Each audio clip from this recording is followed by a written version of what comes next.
Hi, I messed up yesterday. It wasn't the 24th, it was the 25th episode of Lockdown yesterday, so today is the 26th. That is a sign of how much it is all blending into one. But yes, today is Wednesday the 15th of April, which is day 26 of lockdown for us. So that's where we're at. Now looking at myself in that, I realise I do look a shocking state, so sorry about that. I don't agree, but looking at myself, I've shaved. Doesn't he look good, guys? Tell him. But you might not be able to tell. I'm incredibly aware. But he's gone wrong. He's gone wrong. Can I get my sentence out? No. No? Okay. I'm incredibly aware of how much top lip I have now. It's like, have you ever seen in The Simpsons where Homer shaves and for a minute his face is all just yellow and then the stubble comes back almost immediately, but that brief thing he looks really weird, and I feel like that's how I've suddenly got a lot of top lip. It's better. Okay, fine, I'll take your word for it. But what's this little bit of nonsense? That's going tomorrow. It's all coming off in stages. Why the stages? I don't know. You've just got to do something to amuse yourself. Got to make your own fun in lockdown. Oh, I've just realised the telly's on. I'm going to turn that off because it's reflecting in your glasses. So there we go. That's better. Just a screensaver. We weren't watching anything. No, just the Fire Stick does little. Speaking of things. my glasses, yes, that's something fun that happened today. That was the big frustration for me today. Is I managed to sit on my glasses, and the reason I did that is that I'm being slightly unsympathetic. I'm sure it is very annoying that you sat on your glasses. I was trying to take a funny photograph to put on Twitter, which I did. To be fair, it was very funny. But yeah, then I didn't realise where I'd put my glasses down in my haste to do something amusing on the internet, and sat on them. And normally that wouldn't be a problem because I work in an optician's. Yeah, it would have been a non-event, really, wouldn't it? And get them adjusted. I could, even if it came to it, I could even get some more. But as it is, with all social distancing and lockdown and everything else, I'm in furlough from work. I'm not going there. I would have to travel to Cardiff specifically to do it. They're not so severely damaged that is worth it, but I can just feel just niggling me. They're just off the whole time, and so that's fun for the rest of lockdown, however long that lasts. Yeah. Can they do deliveries? They can't deliver an adjustment. Well, no, but they could deliver, if they have your prescription, they could deliver a new set of glasses. Yeah, I don't know. Maybe I could be like, look. You could just get another one of the same frame and just have a new one. Yeah, I don't know. It probably means the trouble is there isn't really a delivery service. You wouldn't want to put glasses in the post. No. Because they could get squashed. So it would involve someone to couriering them from there to here, and we don't have delivery people. So it would mean putting out one of my colleagues, whatever. Well, you could maybe pay for a courier and then have them sent to you. I mean, but then that would cost money, and who has money now? Well, that's true. So, yeah, a lot less than I'd like, but yeah. All right, well that's a pain, but I'm surprised considering you can buy several pairs of glasses a year through your job that you don't have loads of spares. I can't necessarily buy several pairs a year, you know, because once you've added on the thinning onto the lenses and stuff, I can probably buy one every 6 months. Yeah, but you've worked there for like 10 years. Yeah, but how have you only got one pair of glasses? I have in the past had pair after pair after pair of glasses, but a lot of them are now old prescriptions or just have been. To be honest, I had loads of pairs, and I think I got rid of most of them when I moved in here because you know I was suddenly seeing what I could get rid of, and I didn't think I'd need them. A lot of them were very old fashioned, and fashion is very important during a lockdown. Yeah, I can tell by your lower lip. I don't think anyone will know what you're talking about. Yeah, it barely shows up on the camera. Bit of, and just the entire face is shaved except for that. Yeah, I think everyone will think you're making a fuss about nothing. Yeah, I can see it and I can feel it. Really making a fuss about nothing, guys. It's a deterrent to kissing you. Hasn't stopped you. It hasn't, because I'm a glutton for punishment, but is that why? Screw you. Is that what this whole relationship is? Yeah, it is. I see. No, it's just, I can feel it. It's there. You'll have to trust me. But yeah, it's a strange choice, but it's a choice you've made, and I'll just have to live with it. Right, that's 5 minutes of talking absolute bollocks, isn't it? So how you want to... I'm a bit tired and a bit not This is myself a nice, today. fun, fluffy yeah. bit at the top. Yeah. And then we'll... No, it's fine. Yeah, no, sorry, I am literally just a bit... I mean, if you don't have faith in it, I don't see how we can expect any of them to have faith in it, is my only... I didn't say I didn't have faith, I just said we were talking bollocks. Well, I think that's probably mainly what people tune in for us doing. No, I think it's the hard-hitting journalism. Do you? Yes. Do you? And the political opinion. Well, we do come up with Tories some are rubbish, aren't they? Boo! Boo the Tories. More searing satire for the masses. Yeah, that's the stuff. You're welcome. So I'm just apologising if I'm just a little bit off today. I don't really have a good excuse today. I slept in a bed, and I had a nap. Slept in a bed, so... Yeah, well, I've been sleeping on the floor, so sleeping in a bed, I thought I'd have like a really good night's sleep.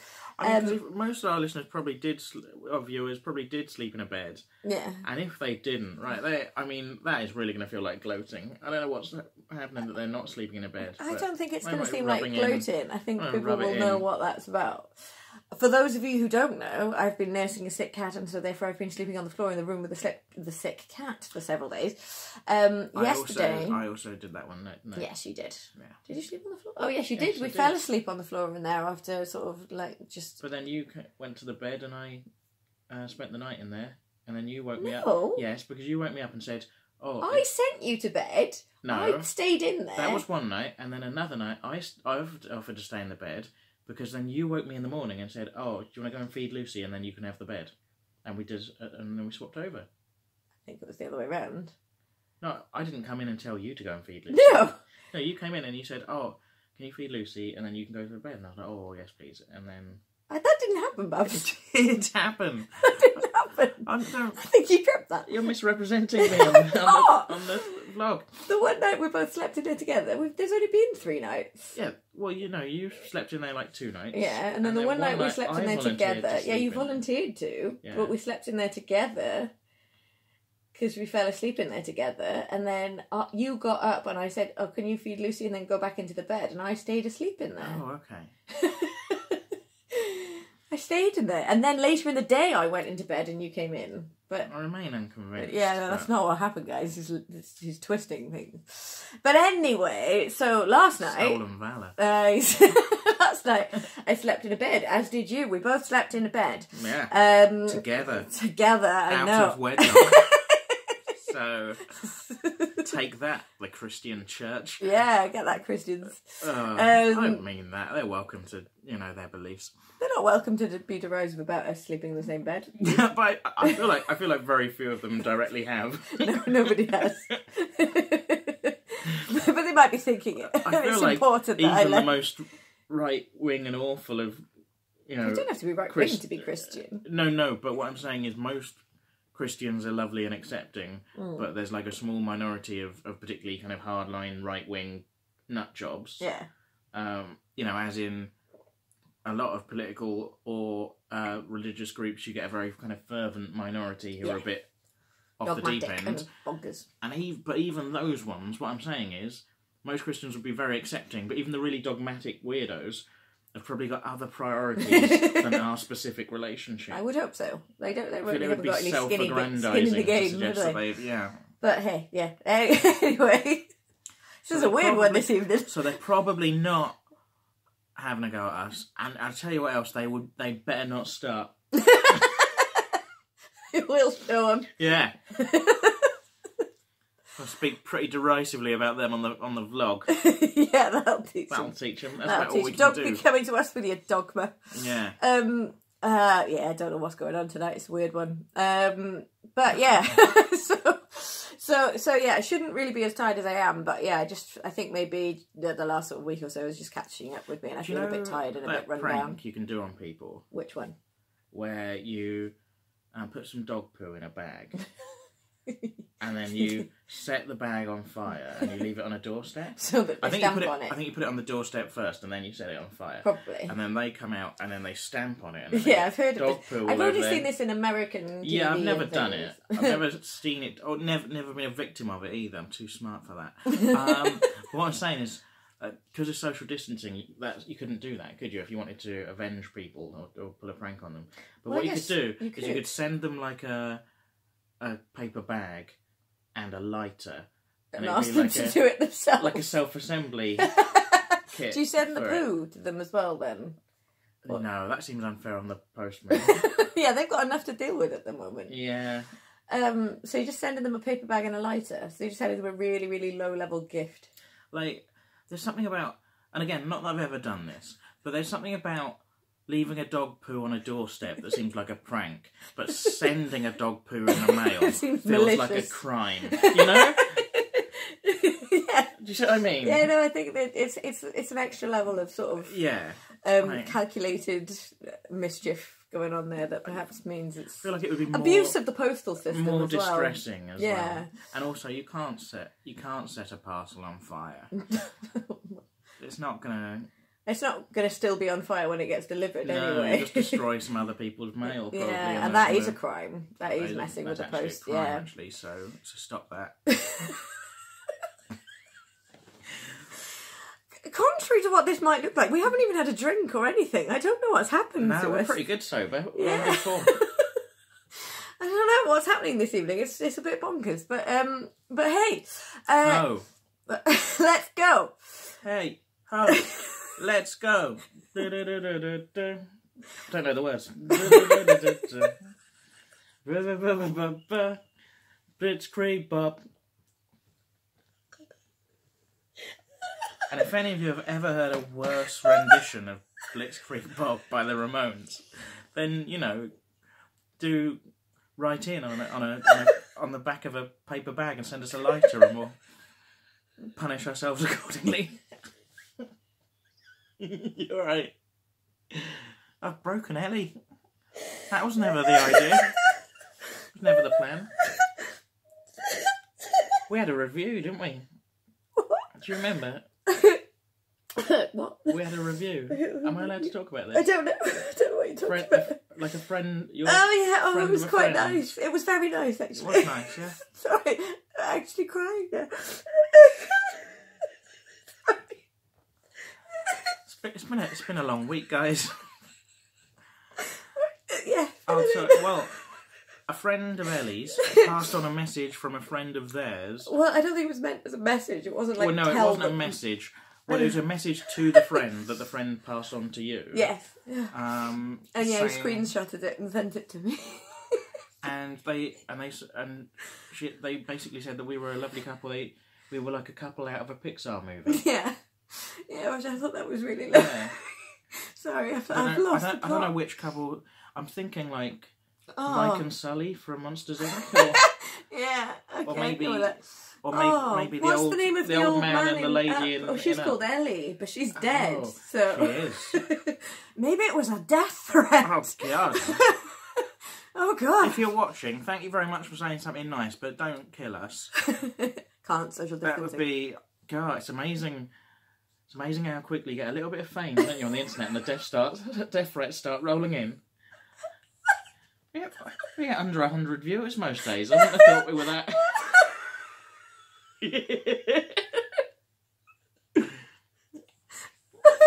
Oh my God. I'm sorry. I think this is my favourite one. It's my actual favourite one. Should I talk about something else? And then I will move on. All right.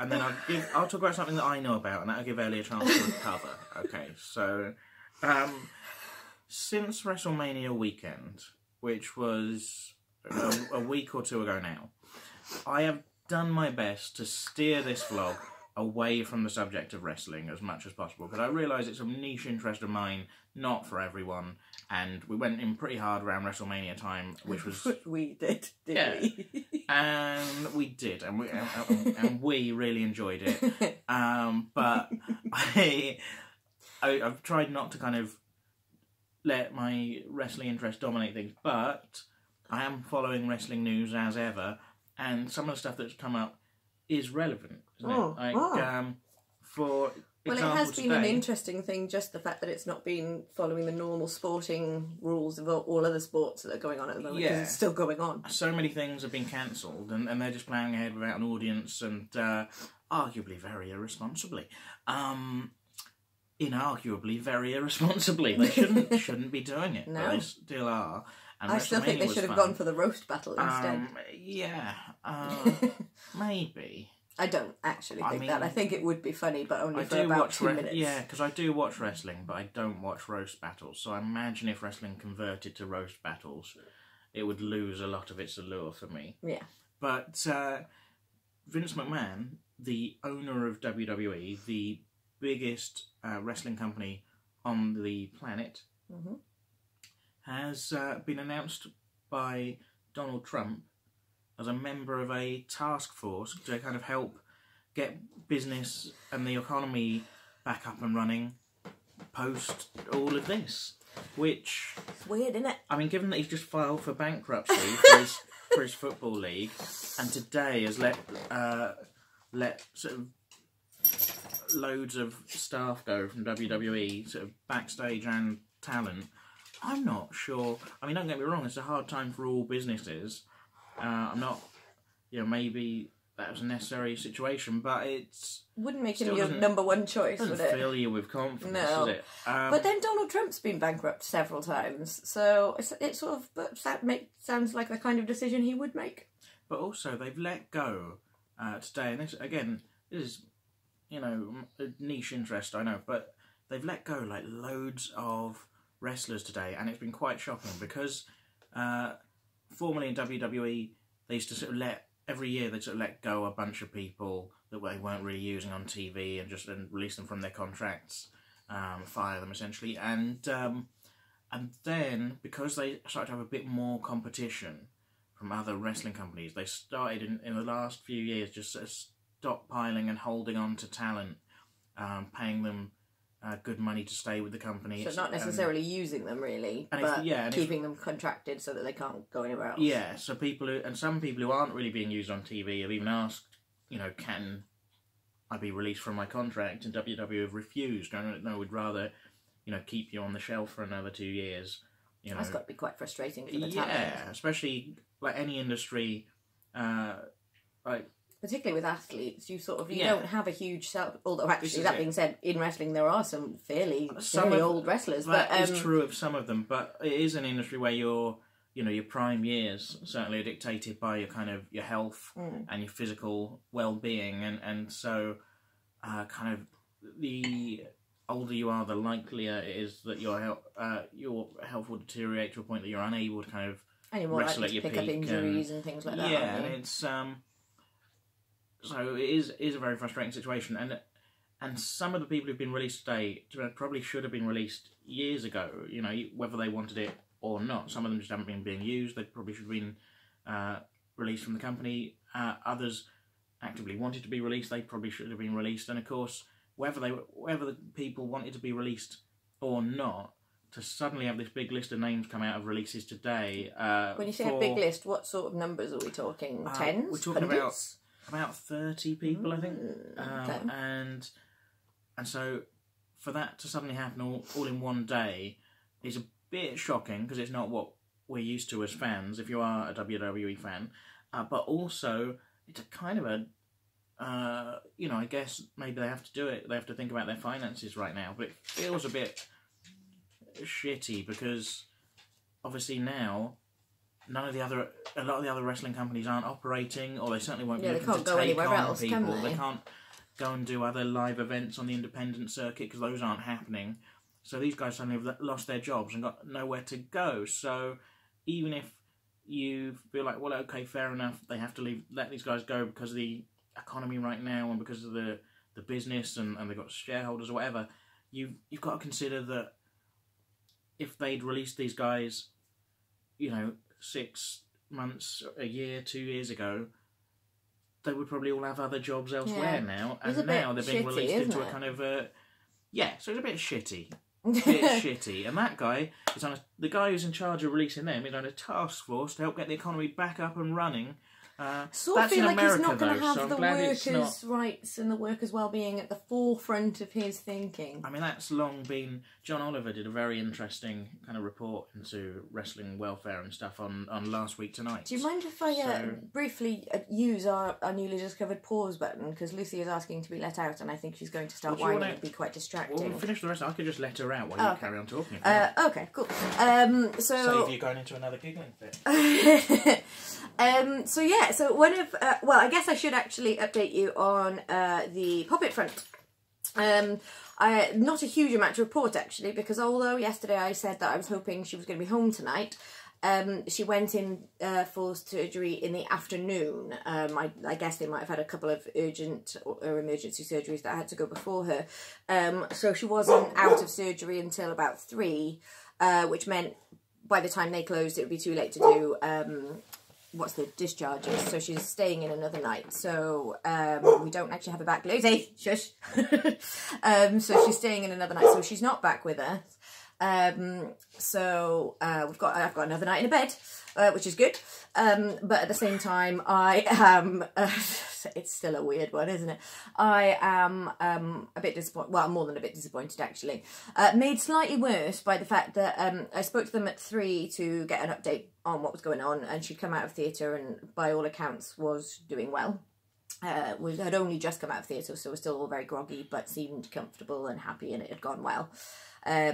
They said that whereas last time when he did the first operation, he tried to go for a less is more approach, because sometimes the more you tinker with an injury, you can sort of do more harm than good. So we wanted to go quite light on the sort of reinforcements. Now, knowing what type of patient she is, he's gone for a more robust approach when it comes to supporting this break. So there are a few more pins in it. It should be a little bit more robust. And hopefully she should be a little bit more used to her leg being all weird by now. So fingers crossed this one sticks. So all of that went well, and that was good to know. But that was when I spoke to them at 3, and the lady I spoke to said, okay, would you like me to put you on the list for calls from the night nurse between about 8:30 and 9 PM? To which obviously I said, yes, please, I want to know anything that there is to know. And that time came and went, and it is now sort of 11:15 and no phone call came. So I'm going to be driving myself slightly mental with that all night, I suspect, because although probably no news is good news and that just got forgotten and left off the list, my brain goes immediately to she just doesn't want to have a very unpleasant conversation and she's just going to let somebody else deal with that in the morning. That's what my brain does with that, and that's what I'm going to be thinking about all night. I think more positively that if they've forgotten to call, that probably indicates that nothing dramatic has happened. That's only if they forgot. They might have deliberately not called. I think that would be very irresponsible. Well, some people are very irresponsible. Let's hope that the vets who are taking a lot of money from us are not that irresponsible. Yeah, that would be very... That would be galling. And very upsetting. No, I obviously, that's just anxiety brain doing that. I do realise that is illogical, but like I've said, this has all been quite anxiety making, and so that's the kind of thing your brain does. It is called catastrophic thinking, and it's constant worst case scenario and dwelling on the worst case scenarios, and that's what my brain does, which is why I'm a bit obsessed about I just want her home where I can see that she's here and that she's okay and I'm looking after her. I'm sure the vets will look after her better than I will, but it's just I want her home. So that's what's going on with Pops. So all being well, this time tomorrow she will be here, and that will be good. Yes. Sorry, I got a bit distracted during that update because there was a barking dog. What happened? Lucy, the dog, gave the impression that she wanted to go out for a wee, didn't she? Yes. Standing at the back door like she normally would do under those circumstances. And yet, once I let her out there, she just stood there and looked at me like, what have you brought me out here for? And then barked at the neighbours and then came straight back in. And I don't think it's been for a week, so... No, I don't know what that was about. I mean, those of you who have pets will know that they can be a real source of comfort during this time. And, well, all the time, really. And then they're good company and they're fun and they're adorable, but they can also be proper dickheads. Yeah. And we got 5 other buggers. Yeah. So they keep you busy. Very true. I want to do, before we run out of time, I want to do a quick plug. Okay, cool.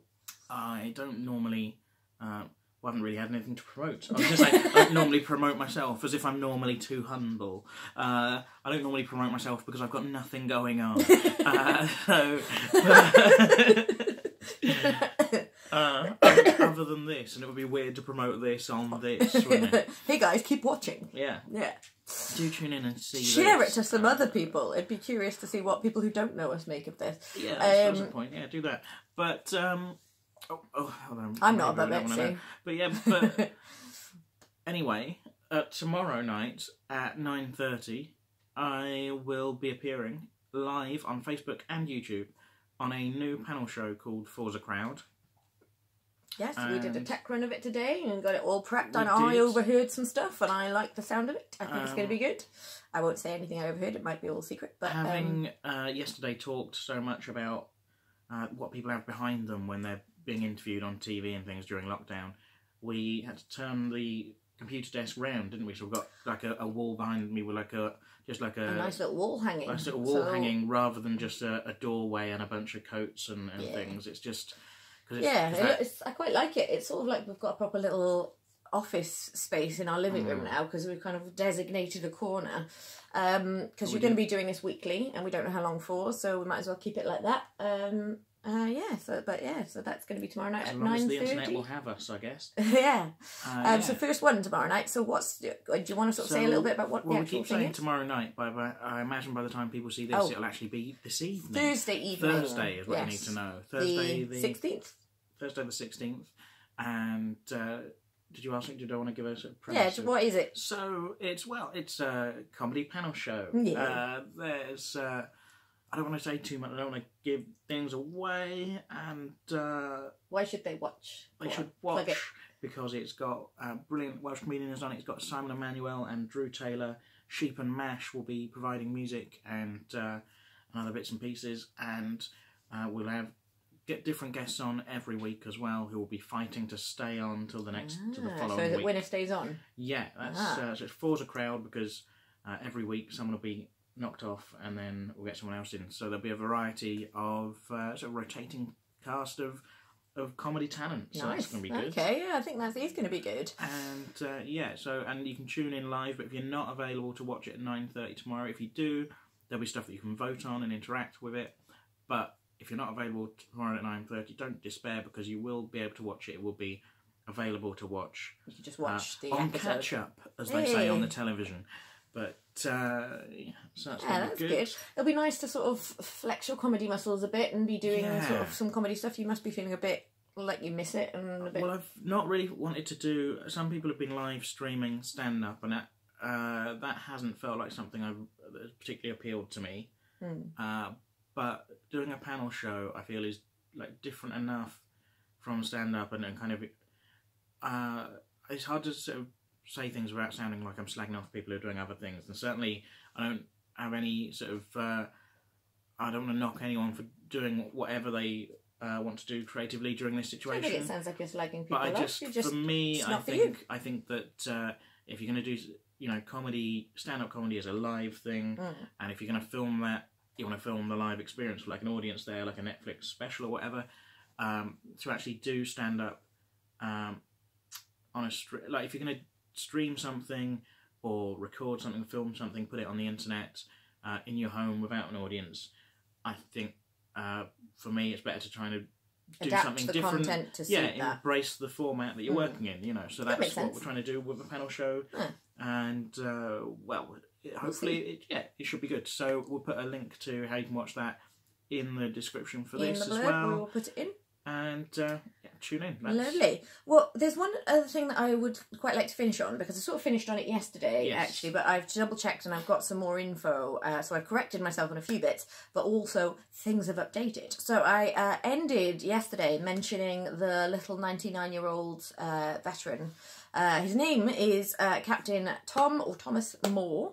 He is 99 and he set himself the goal of raising, it was £1,000, not £2,000. He set himself the goal of doing, it wasn't laps, it was 100 lengths of the garden, and I've seen some footage of him today. It's a very big garden. Very big. So I don't. Well, it's. But he's got his own bed. He now lives in Bedfordshire, but he's actually from Yorkshire. But he's in Bedfordshire now. Yeah. But the thing that's lovely about it, so if you didn't see yesterday, so yeah, he set himself the goal. Because he's 99, he now walks with a frame. He broke his hip a few years back. And as a sort of thank you to the NHS that looked after him so well then, he wanted to raise some money for them. Probably it was going to go to his local hospital. £1,000 was his goal. If he could do 100 lengths. The total as now that he has raised, he's done his 100 lengths, and because he's got until the 30th of April, which is when his actual birthday is, he's aimed to do another 100. He's raised over 9 million now. Last check, which was a couple of hours ago, was 9.2 million has been raised. I think this story has kind of hit the nation's hearts a bit, and people are dipping into their pockets, and that's lovely. I think that's really nice. They're also doing an appeal for birthday cards for him, because he was setting himself the goal of the 30th of April. I won't tell you the address now, but I will put it in the blurb if you want to send him a birthday card or a little thing of thanks. I think he'll really like that. Can we also put where people can go donate as well? Yes, the GoFundMe I'll put in the comments. Send him a birthday card, and don't, for God's sake, contribute 20 cufflinks for Boris. Please, God, don't. Don't do it, guys. Yeah, don't do it. Don't do it. Shall we leave that there? No cufflinks, but cards for Tom. Cards for Tom, and paper bags and lighters for Boris Johnson. Yeah, okay, lovely. All right. Bye, guys. Bye. See you tomorrow.